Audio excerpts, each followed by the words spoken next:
Family, it is so ironic the way that ZANU PF speak, especially when they are cornered with quite a lot of pressing issues like the issue of corruption that we have seen bedeviling the country.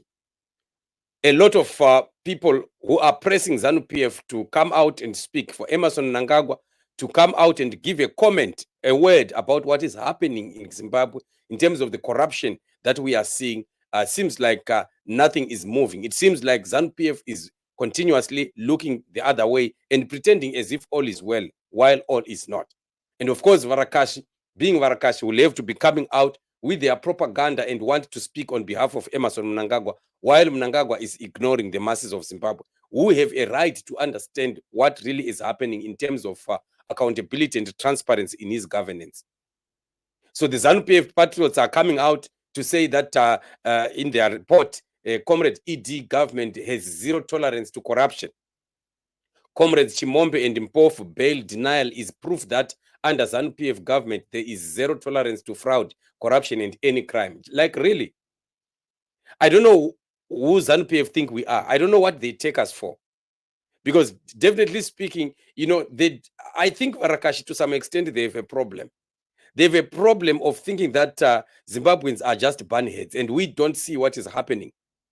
While we are talking about this every day, I don't know why they don't even listen to what we are saying. And we always give them our peace of mind to show them that we are aware of every shenanigan of ZANU PF. There is nothing that they will ever do under the carpets.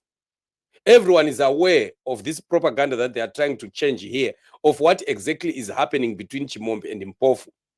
Chimombe and Mpofu exposed Wikno Chivayo after Wikno Chivayo tried to close them in the deal of the ZEC issue that involves 100 million.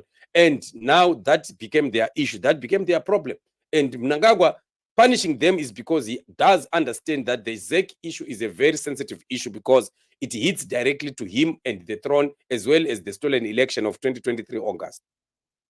So this remains a very, very thorny issue right in ZANU PF. It has nothing totally to do with Mnangagwa proving that he is, intolerant to corruption or things like that. So ZANU PF would always want to divert issues. They want to misconstrue information. They want to come with propaganda and to want to change a statement that is white and turn it black. The truth of the matter is Mpofu and Chimombe, they have been stealing from time immemorial. These people have been given many tenders. This is not the very first tender that we are talking about of the GOTS issue. They have been given many other tenders before. Why weren't they arrested in the past where they were given huge amounts of money and they did not pay or even bring whatever that they were supposed to provide in terms of the tender agreements? So why today should we be listening to ZANU PF patriots who think that they are so clever that they can twist the minds of the Zimbabwean people and try to use their propaganda to win an argument that is just null and void? So all that we are looking at here is just a hogwash of ZANU PF who are thinking that they are so witty to the point that they can outclass us in terms of using their stupid propaganda. It's not working. It has nothing to do with Mnangagwa being tolerant. If Mnangagwa is intolerant to corruption, then he has to be arresting all these ministers that have been exposed by the Auditor General's report. People like Nick Mangwana and other permanent secretaries of all these ministries, including men and women who are working within the accounts and the, whatever book records and the like, all those people that were involved in sending monies out of ministries, monies that went to companies that are bogus, that did not supply anything on the things that they were expected to supply in the tender deals. Why is Mnangagwa looking away and pretending as if nothing is happening? Otherwise, Mnangagwa is supposed to be imprisoning more than 10 of his ministers as we speak today, if indeed he was corruption intolerant. So ZANU PF must not come here and tell us that hogwash and think that we are asleep and we don't know what exactly is happening. We know exactly what is happening. Nobody can come and cheat us of this. We are well aware. Our eyes are wide open and we know the truth. We know exactly what is happening. We have seen the fights that have happened with ZANU PF people and Varakash coming out lambasting Wikino Chivayo after he spoke about Mnangagwa, and they started throwing him under the bus. While at first they wanted to protect him, and some coming out to want to suggest that these audios were audios that were coming out manufactured by artificial intelligence. And later on, when they saw that it doesn't hold water, they came out and changed their language. Of course, when he spoke about Mnangagwa, which they called name dropping, they came out guns blazing against Wikino Chivayo. So if they've attacked Wikino Chivayo, there's no way that Chimombe and Mpofu would be the only criminals here.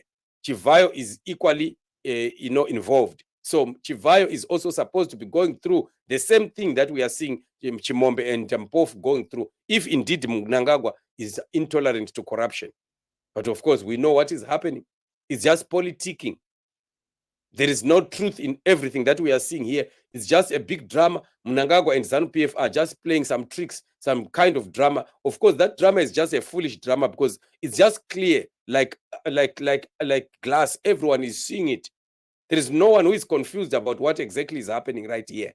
And we don't need Zanu PF Patriots or the Herald or ZBC or that dead BC to come and tell us that Mnangagwa is exercising intolerance to corruption by what we see happening to Mpofu and Chimombe. So that one is in a case that is neither here nor there. It is null and void, and they must just stop it. We are not stupid.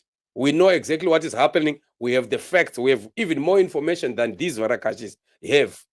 Varakashi should actually be asking for some of the things that are really happening from us, because even their bosses are not telling them some of the hidden things. They are just used as parrots to start to make noise, to blow on trumpets and sing choruses from Emerson Mnangagwa, while they don't know exactly some of the things that are happening behind closed doors.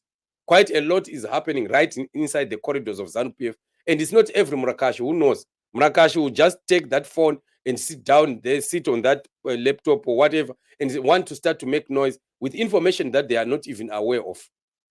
So the truth of the matter is, this is all just a sham. It's a game that Mnangagwa thinks he's doing, but while he is exposed and no one is buying it and no one is getting confused about it, everyone knows what exactly is at stake here. So this is what it is. It has nothing to do with intolerance to corruption. If Mnangagwa is intolerant to corruption, we should have seen quite a lot of ZANU PF people right behind bars as we speak, because many things have been reviewed. Many corrupt activities and deals have been exposed. Why are we not seeing these people being arrested? Why are we seeing people like Mayor Justice Wajajena having his cars being given back, and Zach instructed to release these properties after the man was caught in a corruption scam? So no one in ZANU PF should ever come and tell us that Mnangagwa is intolerant to corruption, because Mnangagwa is the bishop of corruption. Mnangagwa is the one who is stealing the most, and all these other young puppies are simply following suit. They are also following behind their leader, because Mnangagwa steals into billions, while others are stealing into millions, and some into hundreds of thousands. And of course, we have some that are taking $10 and small hundreds. But all is just a system of corrupt people from top to bottom. It's a rotten system. ZANU PF is a rotten system, and it can never be a system that can lead a successful and progressive country. So we are debunking that lie, that propaganda of ZANU PF, and it's not working. Don't waste your time saying all that propaganda to us, because our eyes are well wide open and we know exactly what is happening on the ground. So this is what it is, family. We are not going to be cheated by ZANU PF and propagandists, and especially Varakashi. They can't be too intelligent, more intelligent than us. We know exactly what is happening. Varakashi, we know that they are just bunheads. All that they do is they are sent with a song to sing without even thinking. The qualification that they are given to do this work is to remove their thinking capacity first and become parrots who just sing about anything. So they should never be coming to lecture us on how Mnangagwa understands the issue of intolerance to corruption, because Mnangagwa is the most rotten person in Zimbabwe, and that is a fact, and it remains true, and we will continue to speak about it until freedom of the Zimbabwean people is realized. We are pushing for freedom. We are pushing that this rogue government, a government of mafia, a government of the thieves, a government, a cartel government, it must go. So Zimbabweans must continue to rise, put pressure on ZANU PF and demand freedom. We demand a new set of leadership, and we demand it's social justice and political justice, and everything has to be put in place so that things will begin to work in the right direction. And anyway, we are in that season that ZANU-PF must go, in the season of change, and change is coming and nobody can stop it. Family, thank you so much for joining me on the show. Remember, subscribe, to like, and share to this channel, and also introduce it to someone who will also need to hear the issues that we discuss on this very platform. You are blessed. Till we meet again in the next show.